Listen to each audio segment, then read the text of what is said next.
Kryebashkiaku, i cili, siç e theksova, ishte i pranishëm, hasi në refuzim nga ana e gjykatës posaçme për dy kërkesa të bëra prej tij, e para ajo pretendimet e zotit Veliaj për mosnjohje të plot me aktet e dosjes dhe tjetra për mosmbajtjen e tij në kafazin e xhamit të sallës së gjyqit gjatë shqyrtimit të gjyqësor, pra gjatë këtyre përballjeve të zotit Veliaj me gjykatën. Kërkesën e parë, atë të mosnjohjes së plot me aktet, Kryebashkiaku e argumentoi me faktin se janë 60.000 faqe në total të dosjes penale në ngarkim të tij, e cila i është vënë në dispozicion avokatëve mbrojtës përmes rrugëve elektronike, pra përmes USB-s dhe jo në hard copy, jo në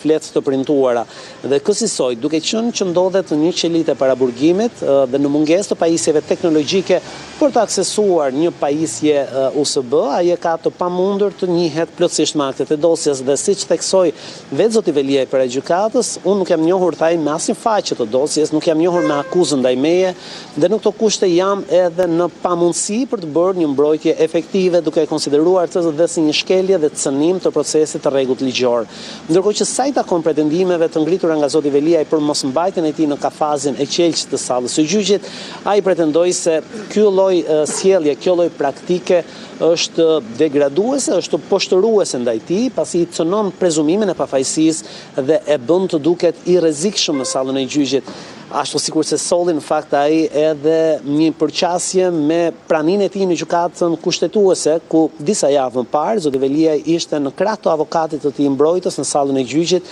dhe sipas tij tha nuk solla asnjë rrezik dhe nuk cënova asgjë nga ajo seancë gjyqësore e zhvilluar në gjykatën më të lartë në vend, në gjykatën kushtetuese të Republikës së Shqipërisë. Por në seancën e kaluar, gjyqtarja Paraprakjet Leva Deda i vlerësoi si të pabazuara këto pretendimet të Kryebashkiakut Veliaj, i dha kohë atij kohë për të njohur, për të konsultuar më gjatë me avokatët e tij se si do të operojë dhe se si të vijojë procesi gjyqësor. Ditën e sotme, të paktën, zoti Veliaj nuk ndodhet në sallën e gjyqit në gjykatën e posaçme, ka vetëm avokatët e tij dhe aktualisht janë duke u dëgjuar pretendimet e të bashkëpandehurve të tij. Në fakt duhet ndalem pak tek nxjerrja nga kafazi i qelç që pretendon edhe zoti Veliaj, por edhe zoti Meta ka bërë një kërkesë të tillë, apo jo në momentet kur është në sallë të mos jetë në kafazin e qelçt. Ka përdorur të njëjtat argumente? Loneta, në të njëjtën ditë në fakt që zoti Veliaj parashtroi këtë kërkesë, zoti Meta ju drejtua gjykatës posaçme përmes avokatëve të tij, përmes një kërkese zyrtare të depozituar në gjykatë, ku kërkonte eksaktësisht të njëjtën, ngrinte të njëjtin pretendim, pra që të mos mbahej në kafazin e xhamit të sallës së gjyqit gjatë përballjeve të tij me gjykatën. Thuajse me të njëjtat argumente, duke pretenduar prezumim të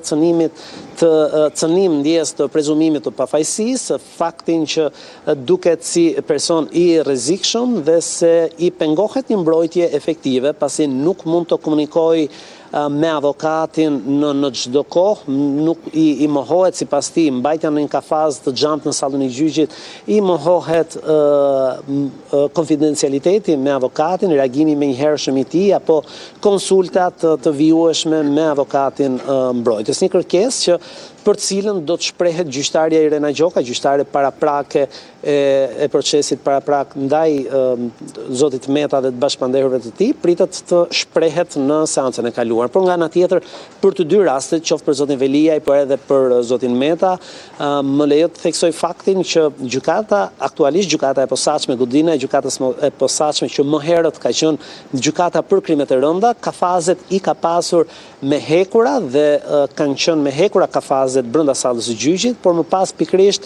në respekt të praktikave të gjykatës europiane të drejtave të njeriut, në respekt të drejtave të gjithë të paraburgosurve që në sallën e gjyqit janë të izoluar nga pjesa tjetër e sallës, janë hequr zgarat e hekurit dhe janë ndërtuar kafaze xhami pikërisht për mos cënimin e dinjitetit të personave të paraburgosur. Gjithsesi, do duhet presim të paktën në ditët në vijim në seancën e radhës zotit Meta për të parë nëse edhe gjyqtarja Gjoka do të mbajë të njëjtin qëndrim me gjyqtarin Deda që refuzoi këtë kërkesë të bërë ndaj Kryebashkiakut Veliaj. Faleminderit Armand për detajet që përcollen në këtë raportim drejt për drejt.